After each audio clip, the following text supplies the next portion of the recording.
Assalamualaikum warahmatullahi wabarakatuh. Nama saya Verina Putri Salsabila dari Ilmu Hukum A semester 2 akan menjelaskan salah satu materi dari mata kuliah Indonesia, yaitu Peradilan Hukum Tata Negara. Yang pertama yang kita harus tahu bahwa yang pertama yang harus kita ketahui mengenai pengadilan tata usaha negara, yaitu yang pertama, pengadilan tata usaha negara itu berkedudukan di ibu kota kabupaten atau kota sebagai pengadilan tingkat pertama. Jadi, kalau misalkan ada keputusan dari pengadilan tata usaha negara ini yang membuat penggugat maupun tergugat itu merasa tidak adil atau merasa tidak pas, bisa mengajukan banding ke pengadilan tinggi tata usaha negara atau yaitu sebagai pengadilan tingkat bandingnya gitu.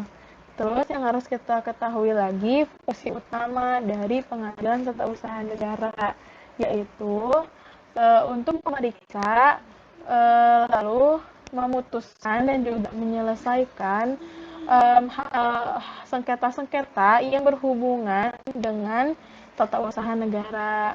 Lalu, sebelum kita mengenal lebih dalam lagi tentang pengadilan tata usaha negara, kita juga harus tahu kalau misalkan pengadilan tata usaha negara ini dia itu dibentuk karena keputusan presiden yang dalam ruang lingkup hukum ibu kota, kabupaten atau kota sesuai dengan lingkungan PT UN ini.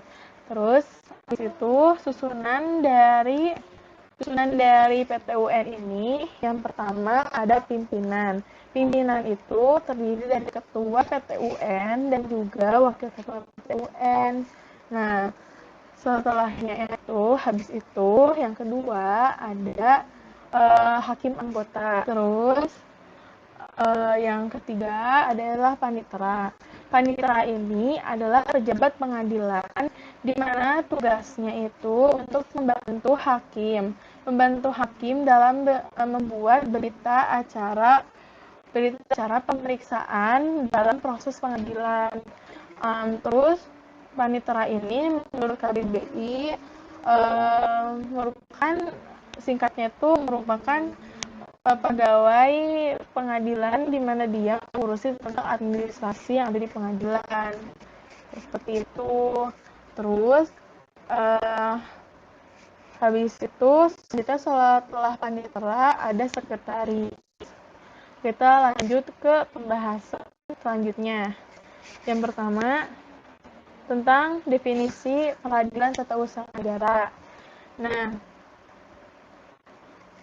peradilan tata usaha negara adalah lingkungan peradilan di bawah Mahkamah Agung yang melaksanakan kekuasaan kehakiman bagi rakyat mencari keadilan terhadap sengketa tata usaha negara.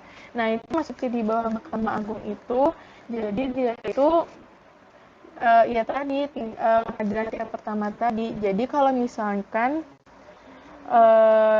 dia itu di bawah MA Mahkamah Agung gitu. Habis itu baru yang kedua tingkat bandingnya kayak gitu. Terus menurut Rozali Abdullah, hukum acara tata usaha negara adalah rangkaian peraturan-peraturan yang memuat cara bagaimana orang bertindak satu sama lain untuk melaksanakan berjalannya peraturan tata usaha negara. Ada objek dan subjek peradilan tata usaha negara. Nah, kita baca dulu. Peradilan tata usaha negara adalah peradilan dalam lingkup hukum publik yang mempunyai tugas dan wewenang untuk memeriksa, memutuskan, dan menyelesaikan sengketa tata usaha negara. Yaitu sengketa yang timbul dalam bidang hukum tata usaha negara antara orang atau badan hukum perdata atau anggota masyarakat dengan badan atau pejabat tata usaha negara atau pemerintah.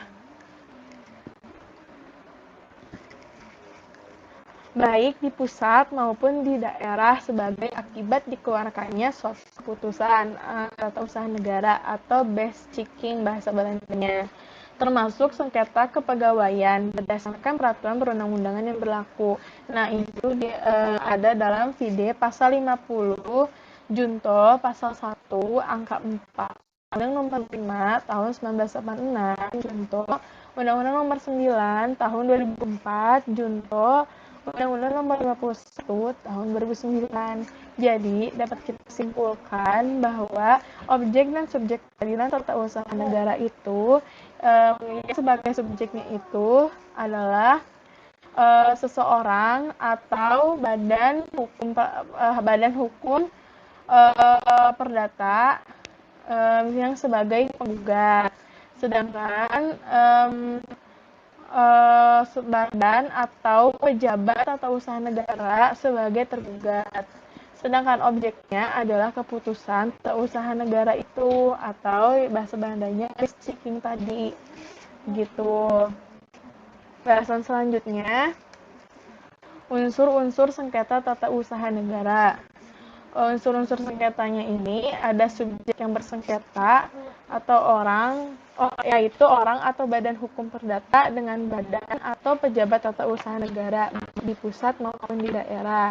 Selanjutnya ada objek sengketa, yaitu keputusan yang dikeluarkan oleh badan atau pejabat tata usaha negara dan termasuk sengketa pegawaian. Ini tuh yang kayak tadi kita bahas tentang subjek yang sama aja gitu. Intinya kayak gitu. Terus selanjutnya ada alasan gugatan. Alasan gugatan ini yang pertama adanya keputusan tata usaha negara yang digugat bertentangan dengan perundang-undangan yang berlaku atau bertentangan dengan asas-asas umum yang berlaku. Yang kedua, adanya keputusan tata usaha negara yang dapat digugat sifatnya penetapan tertulis atau gugatan tertulis yang dikeluarkan oleh badan atau pejabat tata usaha negara. Nah, aku mau jelasin yang poin kedua. Jadi, maksudnya itu gimana? Jadi, kita itu bisa menggugat dengan gugatan tertulis kepada keputusan peradilan tata usaha negara ini supaya keputusannya itu dibatalkan atau tidak disahkan dengan atau tanpa adanya ganti rugi ataupun direhabilitasi kayak gitu maksudnya. Lalu bahasan selanjutnya yaitu muatan gugatan. Apa sih gugatan itu? Jadi muatan gugatan itu isi dari gugatan yang tersebut itu isinya apa aja kan? Jadi yang pertama ada identitas dari penggugat maupun tergugat. Di sini tuh isinya kayak nama, kewarganegaraan, tempat tinggal, dan juga pekerjaan atau jabatan dari tergugat maupun penggugat. Lalu ada dasar gugatan atau fundamentum petendi posita atau dalil gugatan, yaitu isinya keputusan badan atau pejabat tata usaha negara gitu. Yang ketiga, yang terakhir, yaitu hal yang diminta untuk diputus oleh pengadilan atau petitum. Bahasan selanjutnya yaitu masalah apa aja sih yang menjadi jangkauan pengadilan tata usaha negara. Yang pertama ada di dalam bidang yaitu gugatan atau permohonan yang berkaitan dengan pencabutan hak milik seseorang, penangkapan, dan penahanan yang tidak sesuai dengan prosedur hukum. Yang kedua ada dalam bidang function publik atau yaitu gugatan atau permohonan yang berhubungan dengan status atau yang kedudukan seseorang seperti pemecatan, kepegawaian, pemberhentian, pemberhentian hubungan kerja, dan sebagainya. Yang ketiga ada bidang sosial, yaitu gugatan atau permohonan terhadap keputusan administrasi tentang penolakan permohonan atau permohonan suatu izin, penolakan permohonan atau permohonan suatu izin. Yang keempat ada di bidang ekonomi, yaitu gugatan yang berkaitan dengan perpajakan, merek, agraria, dan sebagainya. Bahasan pokok selanjutnya yaitu tugas pokok peradilan tata usaha negara. Jadi, Yang pertama itu menerima, memeriksa, memutus, dan menyelesaikan sengketa tata usaha negara. Jadi, poin ini tuh yang udah kita bahas dari awal tadi kan, fungsi utama dari pengadilan tata usaha negara.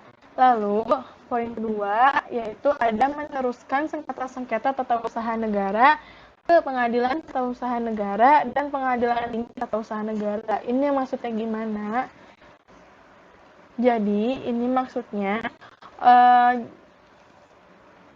Jadi ini maksudnya tuh kan pengadilan tata usaha negara itu mengurus sengketa-sengketa yang berhubungan dengan tata usaha negara sebagai pengadilan tingkat pertama kan.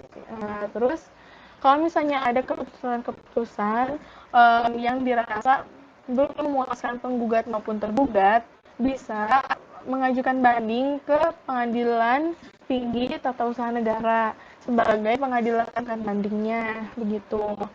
Terus yang ketiga ada peningkatan kualitas dan profesionalisme hakim pada pengadilan tata usaha negara. Jadi itu maksudnya apa? Mengapa peningkatan kualitas profesionalisme? Karena guna untuk hakim itu dapat menghasilkan keputusan-keputusan yang dapat dipertanggungjawabkan serta memuaskan harapan-harapan dari para pencari keadilan. Terus selanjutnya ada fungsi peradilan tata usaha negara, yaitu yang pertama melakukan pembinaan pejabat struktural dan fungsional serta pegawai lainnya, baik menyangkut administrasi, teknis, justisial, maupun administrasi umum. Yang kedua, melakukan pengawasan atas pelaksanaan tugas dan tingkah laku hakim dan pegawai lainnya. Yang terakhir, yaitu menyelenggarakan sebagian kekuasaan negara di bidang kehakiman. Asas-asas hukum acara peradilan tata usaha negara. Yang pertama ada asas praduga rem mating. Jadi dia itu asas ini menganggap bahwa setiap tindakan selalu dianggap rehmatik sebelum adanya keputusan tata usaha negara gitu.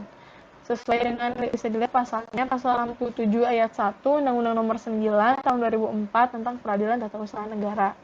Lalu asas yang kedua adalah asas tidak dapat menunda pelaksanaan keputusan tata usaha negara atau keputusan tata usaha negara yang dipersengketakan, kecuali ada kepentingan yang mendesak dari penggugat. Pasal 67 ayat 1 dan ayat 4 huruf A. Lalu ada asas para pihak harus didengar atau audi et alteram partem.